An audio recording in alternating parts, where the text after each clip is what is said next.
Bonjour à tous. Je vous prie d'accepter mes excuses pour ne pas être avec vous ce soir. Si vous voyez ce film, ça veut dire que j'ai été retenu au bloc opératoire et que je ne suis pas en mesure d'être avec vous. J'en suis désolé. Il y a 2 ans, j'avais présenté à la journée de filière recherche des travaux préliminaires sur le remplacement trachéal pédiatrique et je suis honoré de vous présenter aujourd'hui des résultats de ces travaux. Et donc j'ai soutenu ma thèse de science sur le sujet en octobre dernier. Et c'est les résultats de ce que nous avions fait. On avait parlé à l'époque de remplacement trachéal pédiatrique et du développement d'une technique particulière, à savoir d'une matrice trachéale décellularisée par une technique d'ingénierie tissulaire et l'évolution de cette matrice dans un modèle in vivo pour en connaître la biocompatibilité. Le remplacement trachéal, a des indications qui sont extrêmement rares, mais nous bénéficions en France et en Europe d'un réseau important qui nous permet de concentrer une certaine partie des malades quand ils ont des pathologies rares et complexes. Et on a la chance à Necker d'en accueillir quelques-uns, et donc on est sensibilisé à cette pathologie. Et nous faisons aussi partie du réseau European Reference Network et qui nous permet aussi de drainer une certaine partie de ces malades-là, et c'est la raison pour laquelle je me suis intéressé à ce sujet-là. Le remplacement trachéal, la problématique est relativement simple. Si vous avez besoin de retirer une grande partie de la trachée, eh bien pour l'instant, il n'y a pas de technique opératoire validée et consensuelle qui permette de remplacer un grand défect trachéal. Et la trachée, en plus, c'est un organe qui est complexe. Il y a des cartilages, il y a une membraneuse, il y a du tissu conjonctif, il y a une vascularisation terminale. Il faut que le calibre soit stable avec le temps. Et idéalement, en pédiatrie, il faudrait qu'il y ait un potentiel de croissance important. Bref, tout ça fait que c'est un peu compliqué. Nous, dans cette étude, on a choisi de s'intéresser uniquement aux remplaçants circonférentiels, mais on pourra y revenir. On avait eu des réflexions la dernière fois avec Eric Arnaud à ce sujet. Le substitut idéal, il faudrait qu'il soit évidemment biocompatible, il faudrait qu'il conserve son élasticité et sa rigidité latérale pour ne pas collaber, il faut qu'il soit couvert d'un épithélium pour être étanche à l'eau, à l'air, aux micro-organismes. Idéalement en pédiatrie, il faut qu'il n'ait pas de stent, il faut que le construit chirurgical soit petit, il faut qu'il n'y ait pas de recours aux immunosuppresseurs, il faut qu'il grandisse avec le temps, il faut limiter les soins complexes parce qu'on est en pédiatrie. Et en plus, il faut qu'on puisse l'utiliser en situation de semi-urgence, donc ça implique éventuellement le recours à une banque de tissus. Il faut que l'intervention chirurgicale, si on l'a fait, il faut qu'elle garantisse néanmoins une qualité de vie ultérieure, il ne faut pas qu'elle soit trop délabrante. Et enfin, il faut que s'il y a un protocole de réalisation d'une décellularisation trachéale, il faut que ce soit conforme au prélèvement, alors pour nous au prélèvement d'organes, et conforme au protocole de décellularisation, conforme aux réglementations de l'ANSM. Si on regarde les différentes techniques qui ont déjà été utilisées dans le monde, donc la reconstruction autologue avec une vascularisation directe, ou alors on prend une aorte, une manque de tissu, ou alors on fait une transplantation thyrotrachéale, où on utilise une trachée décellularisée, une matrice trachéale décellularisée qu'on a obtenue par ingénierie tissulaire. Et bien, quand on regarde les différents résultats de ces cas cliniques, nous avons choisi de nous intéresser à la trachée décellularisée parce que nous avons estimé qu'elle correspondait aux différentes contraintes qu'on a évoquées avant. Et donc, c'est la raison pour laquelle nous avons choisi spécifiquement ce protocole de décellularisation qui permet de rendre la trachée le moins immunogène possible. On réalise l'ablation des cellules et des antigènes de surface, ainsi que l'ablation de l'ADN. Et ce faisant, on conserve la matrice extracellulaire le plus possible pour conserver les fibres élastiques, le collagène, les glycosaminoglycanes, pour conserver les propriétés biomécaniques. Si on considère la décellularisation totale telle qu'elle a été évoquée initialement, notamment par les équipes italiennes et Macchiarini, en fait, on se rend compte que les propriétés biomécaniques ne sont pas suffisantes. En fait, la trachée, elle est molle. Et ce qui nous amène au concept de décellularisation trachéale partielle. En fait, on va enlever uniquement les cellules et l'ADN et les complexes majeurs d'histocompatibilité à l'endroit où ils sont le plus exprimés et à l'endroit où ils vont entraîner le plus d'immunogénicité.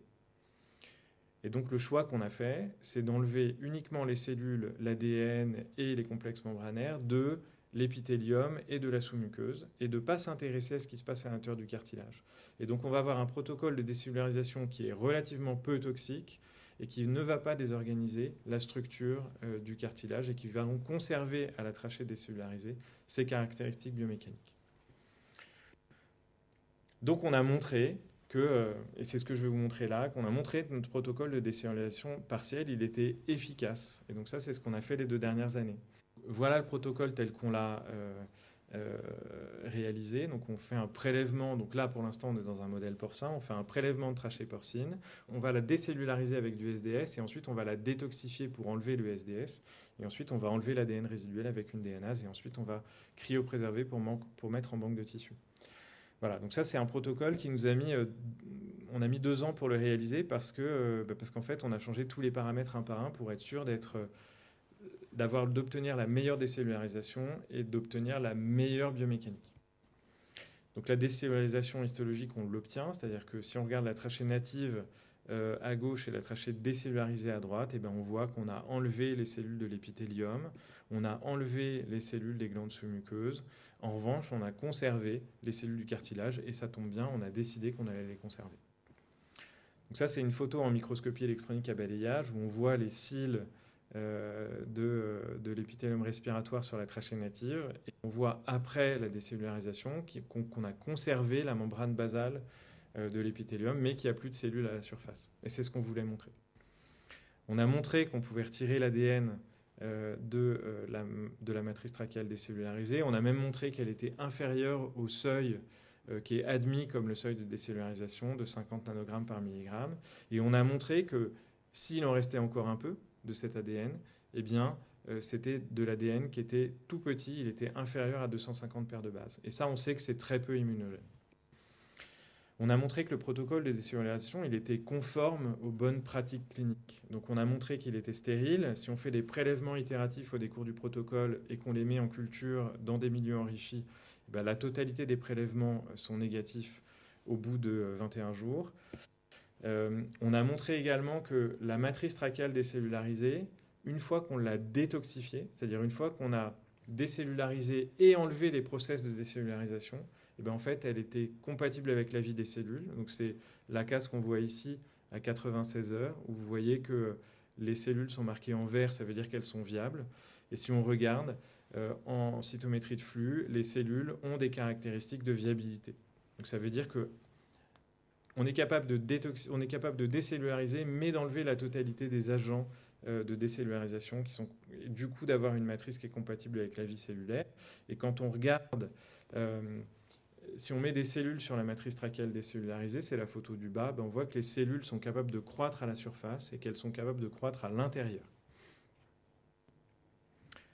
Et enfin, on a montré que cette matrice, elle était biocompatible in vivo. Donc ça, c'était vraiment l'étape ultime de notre protocole de recherche, c'était de réimplanter la matrice trachéale dans un muscle du cochon pour obtenir une néovascularisation et de regarder 28 jours après comment était cette matrice trachéale.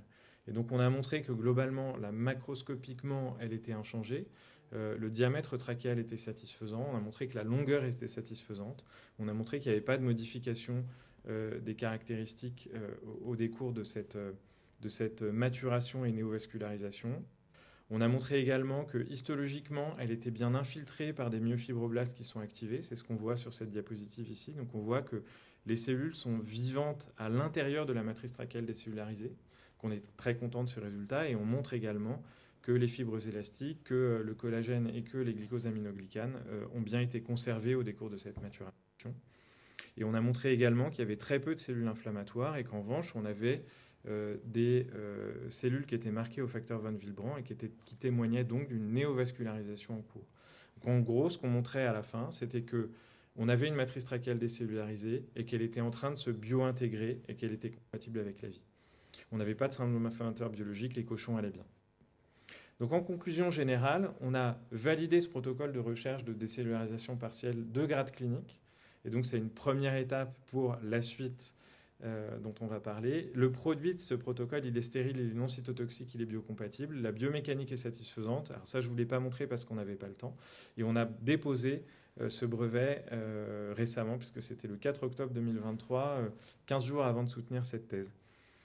La suite, donc on va mettre en place au décours des futurs mois et années, c'est l'utilisation de cette matrice trachéale qui a été néovascularisée et maintenant on va l'emmener à la place de la trachée native. Donc on va vraiment remplacer à proprement parler la trachée, puis on va regarder comment ça se passe et comment les cochons, pour l'instant,